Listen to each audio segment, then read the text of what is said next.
So what is the $1 billion morning routine? Well, basically, it's just a list of common morning routine practices that successful billionaires supposedly do.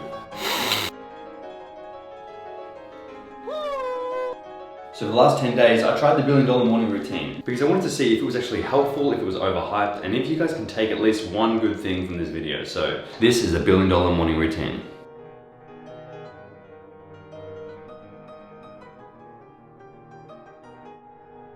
Now throughout this video, I'm going to give you guys a whole bunch of morning routine activities. I would suggest you just choose a few to try initially. If you try and implement everything at the one time, it's just not going to work and you're going to kind of fall off and then go, oh, that sucked. I couldn't really stick to it. So just try and choose 3 or 4. Then see how you go, implement them in, and then after, just add a couple in as you go.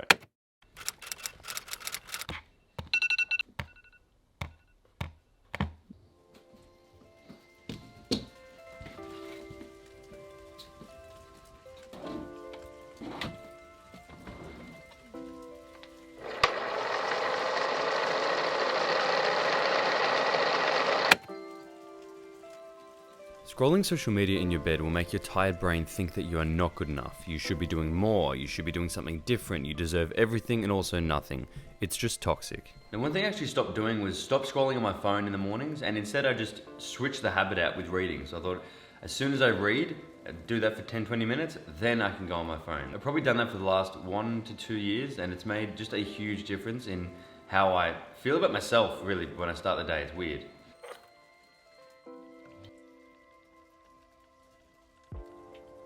Another thing you can do to hydrate is some pink salt in the morning. Pink salt just has a little bit more minerals in there. So I have around 1/4 teaspoon of pink salt just upon waking with that water, and that is going to help the hydration too. Just a little bit, pink salt. Ah, salty!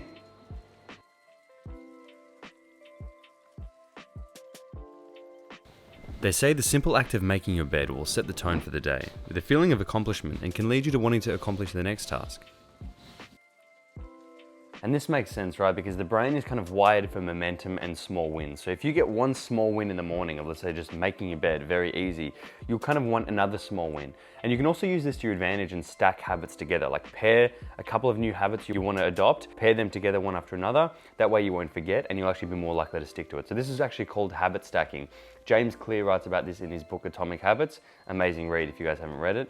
Really, really good and relevant to this video as well. But basically, where if you want to adopt 2 new habits, just perform them one after another. So for example, you'd say, right after I finish making my bed every morning, then I'll meditate. And then you don't have to think about it, you won't forget, you're more likely to get them done. Speaking of which, the next habit is meditation. Usually I do my meditations in the afternoon, like if I'm kind of in a busy day or a bit stressed throughout the day, so kind of like I like to break it up a bit. But we're doing it in the morning, so I've kind of felt, I do enjoy it. I actually have kind of felt like more of a clear head and kind of more excited to start the day, a little bit less nervous for things that I've got to do or just anything like that. I do enjoy it. I kind of like this. I mean, I'm only doing 10 minutes, so it doesn't take a huge deal of time. And like I said, I use either Calm app. The guy Jeff Warren on Calm app is he just seems like a cool guy. It's like we're just hanging out in the morning for 10 minutes. See, he just looks like a nice guy. He just looks like a good bloke. Like, I feel like we'd be mates. Well, we are friends. He just doesn't know it yet. He goes, "Hey Zach, what's up? My name's Jeff. Welcome back to meditation." But otherwise, Sam Harris is good on waking up. He talks very slowly, so it's like he'll just talk like this. He's also really good. Okay, I'm gonna get stuck into this. Hi, I'm Jeff. Hi, Jeff. So every time we choose to meditate, Fucking legend, this guy. we're actually strengthening this force that's running beneath our surface experience. So we're doing breathing this morning. Apparently any breathing exercise will do, but I did discover Wim Hof's one, and that's like one of the most popular ones, and that's my favorite. So before this video, I hadn't done this in about a couple months, probably 1 month. It fell off a little bit, but we're getting back into it. So pretty much what it does is it oxygenates your blood, so they say, because you're pretty much expelling all of your carbon dioxide, because you'll do 40 pretty much rapid deep breaths and then exhale all the way out and then hold it like that. The more you do 3 rounds of that, you can pretty much hold your breath longer and longer. What I noticed though is that you actually get a bit of an increase in adrenaline, and probably dopamine as well, but you definitely get an increase in adrenaline, so you actually feel way more awake. So often when I do this, I'm like, wow, I feel like I've just taken a cold shower, had a cup of coffee or something, so. Woo! That's how you feel after that. Also, his app has a very easy way of doing that. So you can check that out if you like. Otherwise, count 30 or 40 breaths, breathe out, hold your breath, and then do it all again. It's pretty easy. The book Breath by James Nestor actually goes into a lot of detail about the importance of breathing and how breathing can actually help or hinder you throughout your day. Super interesting. Just if you don't want to read the book, breathe through your nose always as much as you can. Apparently it's the best. A good hairstyling routine is crucial for a lot of billionaires. Okay, so what? A lot of billionaires are bald, all right, we get it. But if they did have hair, I can almost guarantee you that they'd use Blue Man products. So quick plug to the sponsor of today's video, and that is Jeff Bezos' head. No, it's actually Blue Man. So I'm gonna give you a quick hairstyling routine because it is important to look good, feel good, right? So Blue Man are arguably the best hair products I've ever used. Guys, if you haven't used these before, you really need to try them. They have different types of hair products for different hair. Firstly, we're gonna go with just a quick shampoo. This is what I did literally 5 minutes ago. Very quick shampoo and conditioner. That is pretty much gonna make sure the hair is a lot easier to style, get rid of all the oils and just junk that's left over in your hair. Highly recommend you do that. You don't need to do it every day, but I do it at least every few days, and it just feels a lot better, a lot easier to style too. So once your hair is shampooed and conditioned, those products too, the best. They just cream really nice, they smell good. Highly recommend. Definitely add that to your cart. And also guys, you can get 15% off all of Blue Man as well if you use the code ZACH at the checkout. So it'd be a major loss if you didn't do that. Now, I'm gonna run you through my current hairstyling routine. It's very quick, very easy. I only do a couple of things. Usually with Blue Man, I'd be going with, if you guys are viewers, regular viewers of the channel, you know, the Ascend cream, which adds a little bit more volume and thickness to the hair. Then I dry that off with a blow dryer and then add a little bit of Monarch paste. Now Monarch is like a higher hold and a matte finish, so you can't really, it doesn't look like there's anything in there. Works well with my curly hair, but unfortunately, I'm out. And so because we're all out, I'm gonna use the original, which is also great. You can see I've used a heap of this already. This is a high hold as well, just more of a natural finish, but still on my hair, I think it works well. Hang on a sec, I've gotta take this lens off and put this wide one on because I literally just dropped my 24-70 lens the other day. Cost me about 3 grand, and I dropped it and it snapped in my own home gym, just because I lifted the tripod up. Oh, fucking painful. If you love cameras, it's so painful. Oh, hang on. And that is very wide now. Okay, sorry guys, got no choice here. Here, move closer. Actual size of the bicep. Okay, first things first, Ascend. Let's get some volume and thickness in here.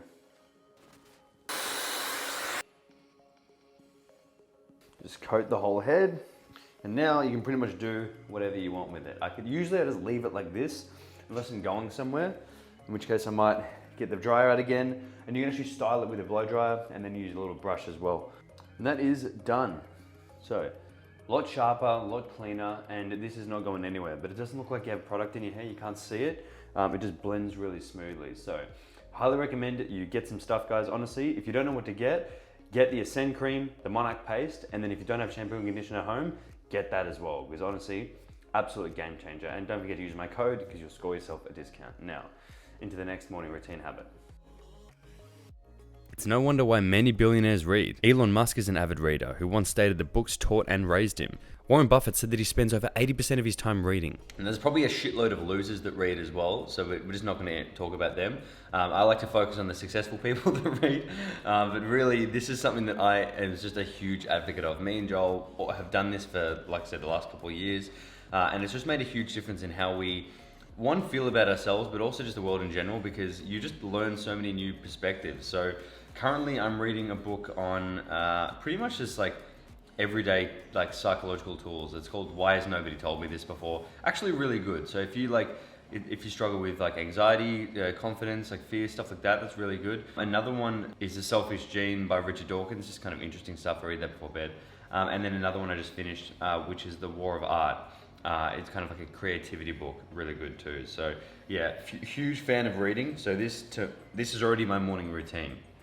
Has been for a while. Exercise. A lot of successful billionaires will adopt a few minutes of exercise in the morning, like push-ups or crunches, just to get the body moving. Now, I don't know about you, but show me one billionaire that's in amazing shape that you take fitness advice from. That's why they have trainers. I happen to be a trainer, so I will put my little spin on it.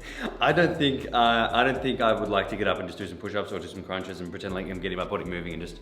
I'd rather just commit to like a brief exercise session, even if it's 20 minutes walking up the street, on the treadmill, at the gym. Just a morning workout for me is the best. I've been doing this for a while, so I should probably be a trillionaire by now, but I'm not, so I'll probably read more books, I don't know. But anyway, what I would suggest to you guys is get a morning weights workout in there, ideally. Fasted or not, it doesn't really matter. I enjoy training fasted because it kind of accelerates that whole adrenaline response and I kind of feel really switched on. If it's a really difficult workout, I might feel actually a little bit more tired. So like legs, I wouldn't do first thing in the morning because it'll probably fuck me up for the day a bit later on. However, getting some morning exercise is ideal. Now, in the words of the Andrew Huberman, our Lord and Savior, I feel like he's just the man. Get your morning light as well. So you kill two birds with one stone if it's light where you are in the mornings. Go for a walk outside, 20 minutes, reset your circadian rhythm, basically signal to your body that it is morning, and then you'll get tired a little bit in the evenings. If you don't have time in the mornings, now this is probably why the billionaires love just a 2-minute workout in the morning. If you don't have time, really don't have time, you don't want to get up early, you just can't do that, great. In the evenings, if you don't want to train, go for a walk outside as well. That evening light is also beneficial for your circadian rhythm. In other words, you'll get a better sleep, you feel a bit better, more energized throughout the day. So like I said, I've been doing this for a long time and I'm gonna get into my workout. And today we're training shoulders.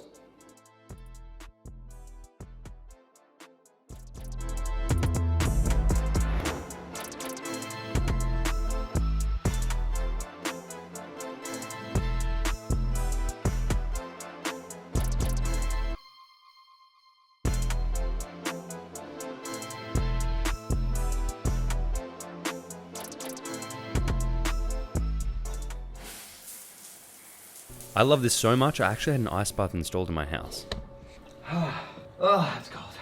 So the cold showers initially were great, but for one, you get used to them. And also, it's kind of more uncomfortable because the water just keeps running. So instead we thought, let's get an ice bath. And because we did it every single day. So the ice bath was like the next step. And one thing to know is it's always painful. So this is like one of the things, you think like it would get less painful, but no. I've been doing this every day for a long time. And it is always painful. You just kind of get better at dealing with the pain. But honestly, the feeling you get after this is like nothing else. Like you get elevated dopamine levels for a while, for your baseline dopamine for a few hours. So pretty much your capacity to be happier is increased, which is great. So pretty much as soon as I get out of an ice bath, I'm like pretty much exhilarated and ready. It just makes you more motivated. If you're feeling like 3 p.m. slump in the day or even that, I'll come back in just for like a couple of minutes. So I'll do this for 3 minutes.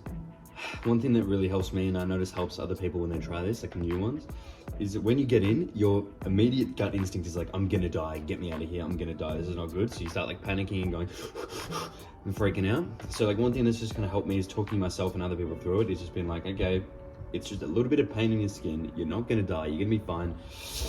Breathe through it slowly. Can you handle this for another 1 second? Yes. Okay, can you handle this for another 3 seconds? Yes. Well, then you can keep going. So like, you do that, a bit of self-talk like that, it actually kind of helps you just master that little bit of pain. So I think the pain is even a good thing in the sense of it's practice, like a bit of overcoming that, just mental resilience. It's kind of good to do that every single day. So mornings, when you get up and it's cold, like it's a nice day today, and when you get up and it's cold, it's like, this is fucked. Now, usually I used to journal in the evenings on most days, and that way I kind of like to wind down and you know, just relax. But this time doing it in the mornings, I actually did notice an improvement in my mood. So similar to like the meditation, as soon as I journaled in the mornings, it would actually start the day off a lot better. And again, all of this stuff is time consuming. So what I found is just doing a simple gratitude practice. If there was anything lingering on my mind in the mornings, I would write that down. But just a easy gratitude practice of just thinking a few things, like 3 things, what are you grateful for? Maybe something you're looking forward to that day, something like that. I found it actually kind of rewired my brain a little bit especially after doing it for like 10 days or 2 weeks in a row. It just made me feel like, okay, life's actually pretty good. I was actually a little bit more excited every day to start the day and look in the positives, as weird as it sounds. It's strange if you don't do this, and I've realized what I did before, by not doing any of the stuff in the morning, I kind of like would focus a bit more on the negatives. I'd be a bit more biased to focusing on the negatives, which is not good. You want to be in the opposite to like working in the positive. So that was actually a huge one. It kind of surprised me. Finally, planning your day will not only improve efficiency of work, but also your mood. Now, this is something I've actually done religiously. So this was no new change for me. I am a huge advocate of day planning, down from like big tasks, down to weekly plans, day plans, what you're gonna do, how you want it. When I say how you want to feel, that's a big one as well, because a lot of people they just forget that. But you have to kind of just put it out there and get it all off your mind. So one thing I have here, which is what helps me heaps, is this time block planner. It's a mouthful. Time block planner by Cal Newport. Now I don't know the word, planner, time block. He wrote Deep Work, one of my favorite books on productivity, but pretty much it's very easy. You guys can even just replicate this yourself. It has tasks and ideas on one side, so you can kind of just brainstorm anything. And then on the other side, it has areas to actually block out. You can't even see that, can you? No. It has like spaces to actually block out your hours. Now, it's one thing to write a list. That's all well and good to write a to-do list. But what is also important is when you're going to do that, because what you have to do is only half the battle. The other half is actually getting it done when you want to do it. So, for example, one of the other books I read by Brendon Burchard, which is I'm just reeling off fucking authors today. But I just thought if you guys want to do a bit of homework, you can read them as well. Either Motivation Manifesto or High Performance Habits by Brendon Burchard. I can't remember, but he suggested, and when I've done this religiously, if you have a really big project, you have to kind of figure out all the things you have to do in that project, then put them in your calendar of when you're going to do them. This made so much sense to me. When I actually did this, it changed a lot, especially in a day planner, because if I write down things I'm going to do, if I don't write down when I'm going to do them, it's less likely that they're actually going to be done in the end. So this applies to small tasks like throughout the day, as well as big ones. If it's an insurmountable project, big task, anything like that, you have to just schedule those days, even in advance, 2 weeks in advance. Go, that's the day I'm going to write that thing, or whatever it is.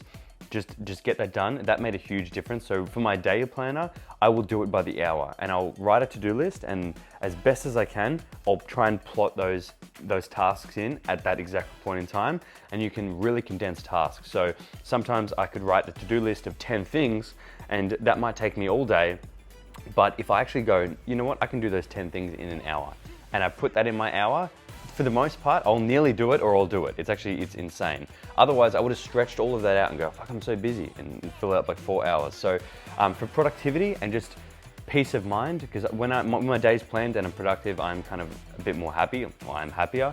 So for productivity and peace of mind, plan your day.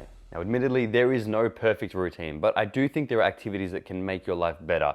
The most important thing that you guys take from this video is a mindset of flexibility and just willingness to try new things. So I would hate for you guys to just go, okay, I'm gonna do all these things and do it for a week or do it for 10 days like I did, and then never do it again. That's not the point. The point is not an all or nothing approach. People love an all or nothing, an extreme approach, and especially I feel like these kind of videos will attract that particular personality type, because I've usually been like that, but then I realized it's not actually a good thing, because you go all out, do these things, do it for 10 days, and then you miss 2 days one day, and then all of a sudden, oh no, I fall off and I don't do anything. But the people who just tick along and be consistent and go, you know what, I actually didn't meditate the last 3 days, but that doesn't matter, I'll do it today. That is what is important, because if you guys can at least try and get, let's say, a routine that fits in and gels with you and your lifestyle and what's realistic, do that. Do it 90% of the time, or do 80% of the activities every day. Don't be perfect and then have days and weeks where you don't do anything. So it's interesting to do, and especially something like this video for me to try. It was cool because I'd be like, okay, that's great. I really enjoyed pretty much everything in the last couple of weeks, but am I gonna do everything exactly like that every single day? Probably not, because just life gets in the way, things happen, but that doesn't matter. What's important is just to keep ticking along and then try and create the most sustainable, consistent morning routine. But guys, I hope you enjoyed this video. If you did, please like and leave a comment below. Maybe something that you've implemented in your morning routine that you found made a difference. And you guys know what to do. Stay massive.